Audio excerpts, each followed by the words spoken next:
పూర్తి వివరాలకు చదవండి రేపటి అక్షర శిల్పం దినపత్రికలో.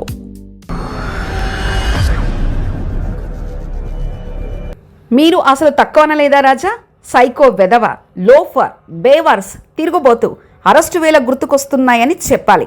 సైకో వెధవ, దరిద్రప్న కొడక, దొంగ, లోఫర్, బేవార్స్, తిరుగుబోతు, తాగుబోతు, చేతగాని నా కొడక, ఆంబోతు, దొంగ, లా డాష్కో, పుల్లకు చీర కట్టినా చూస్తావు. ఆ అమ్మాయి ఎవరిని? నీచుడా, సిగ్గులేని నా కో డాష్. పార్టీ లాగేసుకోవడానికి అమ్మాయిల్ని పంపించాడు బ్రోకర్ గాడివి.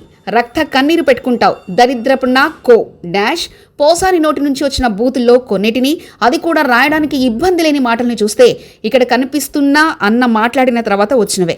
మన హైదరాబాద్ మహానగరంలోని బయోడైవర్సిటీ పార్కుకు సమీపంలో అత్యంత ఖరీదైన మై హోమ్ బుజాలో ప్రముఖ సినీ నటుడు పోసాని కృష్ణమురళిని ఏపీ పోలీసులు అరెస్ట్ చేసిన సంగతి తెలిసిందే. అరెస్టు చేసేందుకు వచ్చిన పోలీసులతో పోసాని వాదనకు దిగడం, నోటీసులు తీసుకోనని, సంతకం పెట్టనని మొండికేయడం, కావాలంటే అరెస్టు చేసుకోవాలని చెప్పడం, మళ్ళీ మాట మార్చడం, అంతలోనే పోసాని సతీమణికి నోటీసులు ఇచ్చి సంతకం పెట్టాలని చెప్పగా అందుకు స్పందించిన పోసాని నోటీసుల మీద సంతకం చేయొద్దని చెప్పడం లాంటివెన్నో బయటకొచ్చిన వీడియోలో ఉన్నాయి. తనకు ఇటీవలే సర్జరీ జరిగిందని, ఆరోగ్యం బాగాలేదని, మందులు వేసుకోవాలని చెప్పగా మెడిసిన్స్ వేసుకోమని పోలీసులు చెప్పడం ఆ వీడియోలో స్పష్టంగా కనిపిస్తుంది.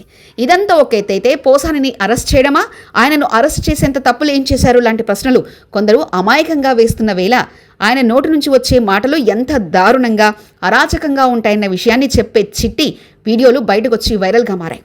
వివిధ ప్రెస్ మీట్లో తన నోటికి అడ్డు అదుపు లేకుండా మాట్లాడిసిన మాటలు, వీడియోలు భారీగా సర్క్యులేట్ అయ్యాయి. ఆ వీడియోల్ని చూసినంతనే అరెస్టులో న్యాయం ఉందన్న భావన కలిగేలా సదరు వీడియోలు ఉండడం గమనార్హం. నలుగురిని కూర్చోబెట్టుకుని మాట్లాడే వేళలో గౌరవప్రదంగా మాట్లాడడానికి భిన్నంగా నోటికొచ్చినట్లు బూతులు తిట్టేయడం, వాటిని అర్థం కూడా పోసానికి తెలుసా లేదా అన్న రీతిలో ఆయన విరుచుకుపడడం లాంటివి గతంలో చేశారు. నోరు తెరిస్తే చాలు పచ్చి బూతులు, డ్రైనేజీలో మురికిలా అనర్ఘలంగా ప్రవహించే తీరును ఆయన చాలా ప్రెస్ మీట్లలో ప్రదర్శించారు. టీడీపీ అధినేత చంద్రబాబు, ఆయన కుమారుడు లోకేష్, జనసేన అధినేత పవన్ కళ్యాణ్ పై వ్యక్తిగతంగా ఎంత దారుణమైన రీతిలో బూతులు తిట్టారన్న దానికి నిదర్శనంగా ఆయన నోటి నుంచి వచ్చిన కొన్ని బూతుల్ని గుర్తు తెచ్చుకుంటే చేసిన పనికి తగ్గ ఫలితాన్ని తాజాగా ఆయన అనుభవిస్తున్నారన్న భావన కలగక మానదు.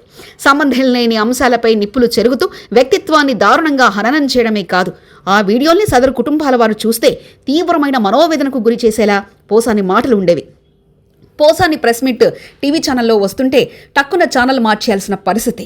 బీప్స్ లేకుండా మాట్లాడే ఆయన మాటలు వినేందుకు సామాన్యులకు సైతం మనసు ఒప్పేది కాదు. అత్యంత దారుణంగా వ్యాఖ్యలు చేసేవారు. పోసాని అరెస్టు సందర్భంగా పలు సందర్భాల్లో ఆయన చేసిన వ్యాఖ్యలు, అందుకు వాడిన భాషను పలువురు గుర్తు తెచ్చుకున్నారు.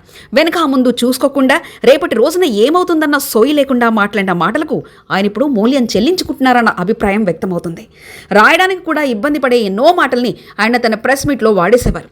యూట్యూబ్ వీడియోలో ఎడిట్ అనేది లేకుండా ఉంటుంది కాబట్టి సరిపోతుంది, కానీ రాసే వేళల్లో ఆ మాటల్ని యథాతథంగా రాయలేనంత దారుణంగా ఉంటాయి. ఇవన్నీ ఎందుకు చెప్పాల్సి వచ్చిందంటే, అరెస్టు తర్వాత పోసాని కృష్ణమురళి మీద చాలా మంది సానుభూతి చూపిస్తున్నారు. అరెస్టు ఎందుకు చేయాలంటూ కొంతమంది నెటిజన్లు బాగానే పోస్టులు చేస్తున్నారు. కానీ ఆయన అరెస్టు చేయడానికి ఈ మాటలు సరిపోతాయని మాత్రం జస్ట్ చెప్తున్నా. అప్పుడు సైకో అంటున్న ఈయనే ఒకప్పుడు సైకోలా బిహేవ్ చేశారు. ప్రస్తుతం ఇలా చేస్తున్నవన్నీ కూడా సభ్య సమాజానికి ఏమాత్రం మంచివి కాదు. ప్రతిపక్షమైన, అధికార పక్షమైన భాష తీరులో మార్పు ఉండాలి. మాట్లాడే భాష విషయంలో శ్రద్ధ, నేర్పు, జాగ్రత్తలు అవసరమన్నది మాత్రమే మా ఛానల్ అభిమతం.